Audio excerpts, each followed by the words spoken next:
I'm Eric Stevens, a doctor of acupuncture and oriental medicine, licensed acupuncturist, and it's been my pleasure to have been in this field now for 45 years. And I started back in the mid-70s and was trained back then, and came to Oregon in 1980 to take over the Acupuncture Center of Portland. And it's been a real pleasure to help all those people throughout all the years. And through that time, I've also been involved in helping establish the profession. When I started, it was it was certainly much more sketchy. People didn't go very readily to see acupuncturists. You had to have a referral from a doctor. People only came if they had run through all their other options. But with the help of some other people, we helped get the laws changed so that it was much more easy for people to come to see us. I was involved in co-founding the Oregon College of Oriental Medicine here in Portland, Oregon. And that's been an amazing adventure, teaching a lot of people. I was also involved in the building of the national organizations, president of the Council of Colleges of Acupuncture and Oriental Medicine. Was also involved in founding the Accreditation Commission and helped set up the NCC AOM for certification, for national board certification. Served on a lot of accreditation site visit teams, and through all of that helped watch the school grow. But throughout all of that, I was able to keep the full-time practice going at the Acupuncture Center of Portland. My training was, like I said, back in the mid-70s, and that was a time when there were really almost no formal schools. Dr. James Tignau was one of the first people to teach Caucasians acupuncture. He felt that he had been given many gifts by the West, and he wanted to give back.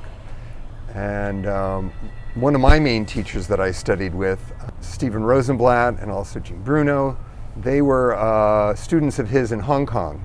And they ended up with some other people bringing him to the United States. And he was here for a while in the West Coast, but he went on to Boston to be involved with the New England School of Acupuncture, which was the first school that was founded.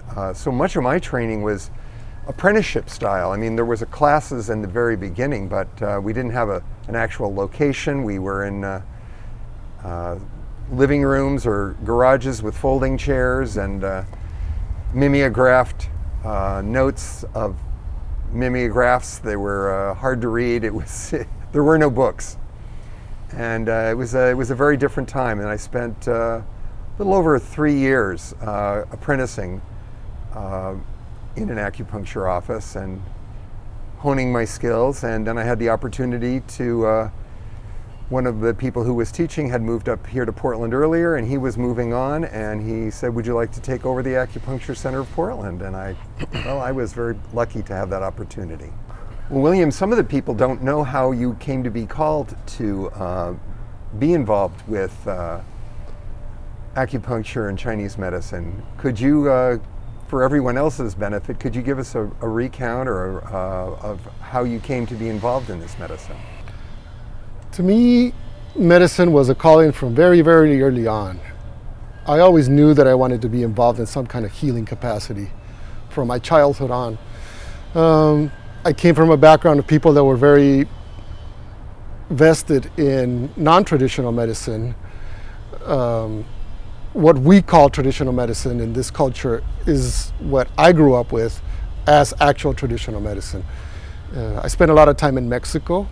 Both my grandmothers were old, what we call now old curanderas or brujas. They were both very interested in healing without having any education, formal education. So that's how I began, exposed to all of that. But then I knew that there was a need for formal education, so I went to medical school. I only lasted a couple of years because that's not what I wanted. They were teaching me how to be a pencil pusher and drug pusher, and that's not what I wanted. So I left and I traveled the world. And that's how I got to Central, South America, Europe, eventually understanding that I did need some kind of a license, some kind of a diploma to practice, because everywhere I went, it was illegal to practice medicine without that. So I ended up in the Pacific Northwest on my way to China or India. That was where I was going, but Portland, Oregon was the place. I started in Chinese medicine when, all the way back when I was 8 years old. I had a book called The Gnomes, and in that book on page 17 there's a couple of gnomes doing acupuncture on a badger's ear. And I stared at that picture for a long time when I was young. And then my buddy and I were talking about what we're going to be when we grow up. And I just blurted out, I'm going to be an acupuncturist. I didn't know what that meant, but it was the only thing I'd seen up until that point that didn't make any sense to me. So I wanted to go understand that. A couple more years, I learned about meditation and Qigong, and I began practicing those from 19 until about 29 when I got into OCOM. I had a very isolated practice going with my meditation and my Qigong practice, but it had helped evolve me to where I wanted to become more of a service to my community. I wanted to help. I was in a job where I was taking care of a whole bunch of adults with disabilities here in Oregon, and I was talking to doctors, and I was wanting to have a place for me. I got myself into my undergraduate program at OSU down in Corvallis, Oregon, and I worked my way through a pre-med degree, and then I was having a flip. I wanted to be a surgeon, and I wanted to be an acupuncturist. And I took myself on a vision quest. I spent a week in the desert doing contemplation. And even though I think I would have made a wonderful surgeon, I am an awesome acupuncturist. It's a pleasure to have these gentlemen that I'm turning over the reins to. Dr. William Duarte I've known for, 30 years. It's hard to believe, but he's actually one of my students, and we worked together in many capacities. We actually were in the first cohort of people in the first doctoral program that was accredited in the United States. We were in the same doctoral class. We were sort of lab partners, if you will, for 6 weeks in China doing an internship there in the hospitals. And it's been a pleasure. I have a lot of faith in him. He has many different techniques that he brings to bear. He has a long history even outside of Chinese medicine that he brings to bear in his practice. He's compassionate, skilled, and has all of the qualities that any patient would want in a practitioner. And Christopher Bonnichsen, I was also one of his teachers. I've known him for at least 15 years. Mm-hmm. And he also is an exemplary practitioner. One of the things that both of these gentlemen possess is a real commitment to their patients. They want to see them get better. They'll go to extreme lengths just to try and find the right combination of therapies to see that they can feel their best. Christopher Bonnichsen has a lot of background in many different techniques as well, and brings all of those to bear in his practice. And it was a real pleasure to have him as one of my interns when I was at the Oregon College of Oriental Medicine teaching. And I'm honored and gratified to have him taking the reins here at the Acupuncture Center of Portland. I began conversations with Christopher about a year ago about his possible interest in taking over the Acupuncture Center of Portland. And as time went on, his interest grew, and I became more and more confident in Christopher being the individual to take over the practice and then share it with William Duarte, Dr. Duarte. Having them as a team is amazing, but I was drawn to Christopher's real commitment to people's health. He's got an amazingly big heart and is very much there for his people. He's not interested in people as a number on his schedule. He's interested in people as individuals. And I think that is the most important quality to have in a good practitioner of Chinese medicine. and it makes me feel very comfortable to hand over some of these people who I've known for decades to his care.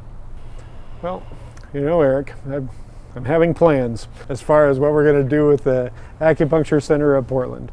Duarte and I are in agreement with we're going to use the Acupuncture Center of Portland to move forward with creating more community in the Portland metropolitan area. We're going to be aiming at creating a larger health and wellness center within the next 12 months to 2 years.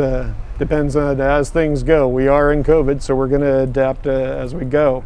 Really want to get the message out that we're also going to be hopefully looking at helping other practitioners come and find a place in the Portland metropolitan as a safe place to practice and to be able to help more individuals.